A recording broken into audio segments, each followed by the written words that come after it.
Let's be clear. Jalen Carter is already a monster. Many offensive coordinators have stayed up late at night trying to construct plans that Jalen Carter just destroys or breaks. This young man has laid to rest many a man's protection calls and his run game plans. The amount of sleep lost by offensive coordinators is probably astronomical. With that said, we're not talking about the individual, because we know the individual player is one of the best to do it along the interior defensive line. What we're going to talk about today is the idea and the concept of building the entire defense around the individual, which is something I think they've kind of quasi-done now for a couple of years, but now you have to make the financial commitment to it, and that's what we're going to discuss. At some point, at some time, Jalen Carter will probably become the highest paid interior defensive lineman in the NFL. That number is going to be a very, very big number. I remember probably 5-6 years ago when we were having these discussions about Fletcher Cox, and Fletcher was crossing over the $20 million threshold. Back then, we all thought, like, man, that's a lot of money. Well, this time around, we know it's going to be probably north of $32 million. Who knows how far north that's going to grow and how far north that's going to get, but we know that's kind of pretty much going to be the starting point. You're going to take a look at other interior defensive linemen's contracts, and you're going to say, the starting point's $1 more. It's $1 more AAV than what this guy got. And that's what we're going to talk about today. Can the Philadelphia Eagles build a legitimate defensive dynasty around Jalen Carter? All right, y'all, let's get it. To me, JC is one of the most gifted athletes I've ever watched on the defensive side of the football. I don't think this is a question of talent, and I think if this guy is healthy and if this guy is locked into your season, this is a disruptive enough player that, yeah, you can build your entire defense around this guy, to be quite honest, because in my opinion, as great as that outside pass rush can be and as effective as that can be, we've seen Hassan Reddick have a crazy season here in Philadelphia not so long ago. Yeah, that's all great, but I got to be honest, man. Nothing breaks an offense like interior pass rush. If you have pressure coming directly through the middle of the actual offensive line and right into your face where you can't step up into your throws, man, I've seen a lot of quarterbacks look very, very average that most of us consider to be pretty damn dynamic. JC gives you that. And we've already made some decisions around this, right? I mean, Milton Williams already walked in free agency. Really good football player, a guy that himself was a very good interior pass rusher. Okay, Moro Jamo. As much as a lot of us would love to be able to secure this guy long-term and keep him part of a three-man rotation along the interior defensive line, we also recognize that there's a very high probability that Moro Jamo is going to walk in free agency. So the real question becomes, now that they've made their choices and we've made the play for Jordan Davis, the amount of money we're going to have to pay Jalen Carter, it's going to be quite high. This is going to be a major financial, commitment in terms of resources.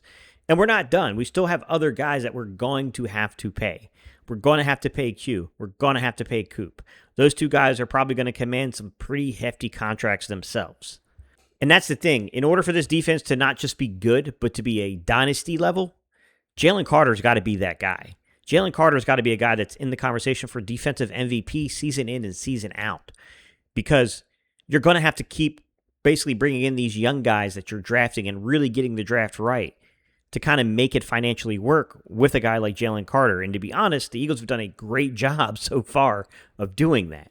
With that said, the way that we're a little uncertain about Ty Robinson right now, you can't have that happen multiple seasons in a row, or else you're just really not going to have any depth. But I'll give the Eagles credit, man. Even in the kind of like free agency market and like scouring other teams like practice squads, they've plucked some guys. They've definitely plucked some guys along the interior defensive line. And we got a guy right now who's already kind of coming in as that fourth, defensive tackle that's a part of that storyline. But you got to keep going to those wells, right? You got to keep plucking these unheralded guys that people gave up on, that they gave up on too soon, or you're going to have to identify these dudes in the draft. You're going to have to keep stocking the cupboards here. Like it's going to be a continuous process in order to be successful. Then you have to get to the other side of this, which is if you talk about the front seven as a whole, our linebackers are going to be successful if one thing happens. And that one thing happening is disruption by the defensive line. And Jalen Carter is a huge part of that in the run game. The Eagles' run game last year, and I don't think people understand this, that Nakobe Dean didn't make the difference that people think in terms of like our output on the season in the run game. And it wasn't because Nakobe Dean suddenly forgot how to play the run.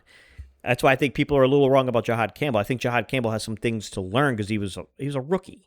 I don't think he's that nuanced against the run yet, but I think people are throwing the baby out with the bathwater when really and honestly, I don't care who you put back there. And we saw this with Nakobe. It didn't really work out for us. If you can't get disruption along the interior defensive line with the way that Vic plays the run, the fact that we don't often commit a bunch of resources to stopping the run, we're going to bring a safety down late into the box, and we're going to play a lot of six-man, fits, so you're going to get seven-man spacing versus the run a lot. And when that happens, your interior defensive line has got to win the battle. Like, our idea of like a strong seven-man box is when we go into one of our base packages, which is a 52. That's the thing. Like, the interior defensive line has got to keep these linebackers, clean. So as much as we can talk about the fact of making sure that we can keep stocking the cupboards full of the interior defensive line with the talent behind, Jordan Davis and Jalen Carter, we also have to figure out a way of making sure that our disruption along the defensive line is, so great that no matter who we have playing on the front seven in terms of the linebacker depth, these guys, as long as they understand the assignment and they play with reckless abandonment, they can get in there in the run game and they can stop things. JC is the movable chess piece for the defense. When I say that, what I mean, guys, is that everybody, it's not him himself who moves, but everything else around the chessboard is going to move based upon JC's production. Because Jalen Carter is the guy that, really and honestly kind of makes the vehicle go for the defense right now. And I think when you blend in, you mix it in, you got these elite corners out there, the Woolens of the world and the Qs of the world, and then you got the Coops of the world, Cooper DeJeans of the world, and you blend that in with solid linebacker play from guys like Zach Bond and Campbell, Jahad Campbell. Then you get that kind of crazy production out of a guy like Jalen Carter. That's when a dynasty gets made. To me, that's what we're looking for. Is like, hey, we went out there and we got the pieces around you. All these pieces around you are very good football players, okay? We have one concern, one quasi questionable concern regarding safety. We've put together all the pieces around you to have a big-time season. But once that big-time season, occurs, that's when the clock starts. Because that's when you have to then make the decision on the financial commitment to the player. I think this season might finally be the season where we get to see the full potential of Jalen Carter actually realized. All the things that we thought on the night that we drafted him, when we were like, dude, this is insane. We understand how complex the situation is around him, but this guy damn near falling out of the top 10 is insane. This is one of the best players to come out of the draft in a while in terms of the abilities. It's time to do it. Now we have to physically see it on the field in terms of the impact.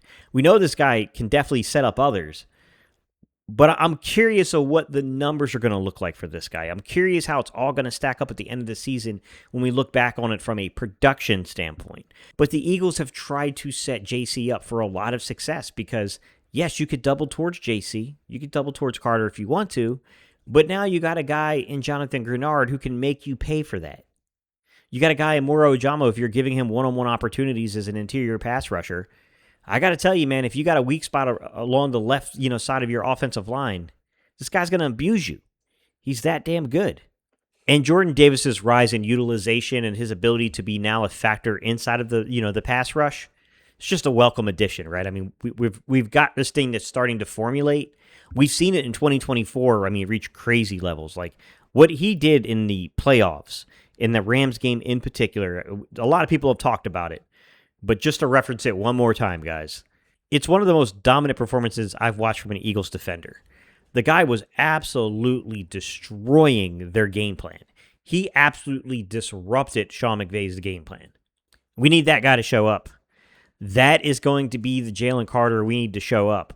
We need to see that guy stretched out over, the duration of an entire season and what his numbers could look like. Because that's the kind of production I think takes this thing into not just like, oh, it's the number one rated defense. There's Vic being Vic again. This is what I think starts to form the legendary status of things. This is what starts the whole conversation and the whole talks around the word dynasty, a defensive dynasty, because we're capable of it. Man, this secondary is pretty damn good. The linebacking core is pretty damn good. I think we have to answer some questions opposite of Jonathan Grenard in the pass rush. But I'm not going to rule out Nolan Smith, and I'm not going to rule out Jalen Son. I think both of those dudes are pretty good, and I think the depth in that room is crazy good when you add in Arnold Ebiketie and then you add in AJ Epineza. I think the depth of that room is as impressive as it's been in a long time here in Philadelphia. Now, I don't know that you have, like I said, guys, we're still trying to figure out if we have that other book and edge player opposite of Jonathan Grenard. But damn if we can't hit you in waves. Damn if we don't have respectable players pretty much coming across that defensive line in just wave after wave. The monster that's within Jalen Carter has got to get awakened this season. Man, there's so much talk about this guy because of the way that his shoulders impacted his play last year that where people, in my opinion, are genuinely forgetting the type of talent this young man is. I think there's a lot of people out there walking around right now with some pretty big opinions about Jalen Carter who might be eating their words because this dude is a phenomenal football player. This guy's an impact player. The question is, can he be the linchpin of the next dynasty that we see here in Philadelphia defensively? And that's the question he's going to have to answer because that's the thing that gets you paid what Chris Jones is getting paid from the Chiefs or higher. JC, the centerpiece of the Philadelphia Eagles defense, what do you guys think? Do you think the Eagles are making the right choice in terms of paying Jalen Carter, and giving him that big contract and making him kind of the focal point? Like he's the thing that has to kind of glue it all together because he's going to be the highest paid player on that side of the football. I'm curious what your thoughts are here about this. Like, I definitely understand that this guy's got to grow up a little bit. Some of the immaturity that happens in terms of the gameplay where he's trying to intimidate people. You got to walk a fine line there. I understand what he's trying to do. And like, I mean, hell, I get it, bro. Like he feels a certain way about his abilities and himself and the fact that there ain't nobody alive one-on-ones blocking him. I get it. With that said, man, you got to control it. You got to control the passion.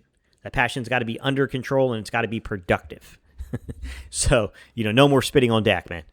Like, with that said, if you look at the situation, like I'm curious, man, because I think that JC could be in for the type of season that it's been a long time we've seen an interior defensive lineman wreck a game plan like that.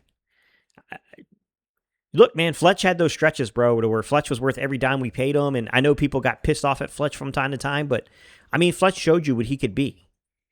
I know some other names that float around the NFL that I've watched that ended up at Philadelphia Eagle last year of his career, but a guy that I always thought was a very impactful interior defensive lineman and the guy that disrupted game plans was Ndamukong Suh.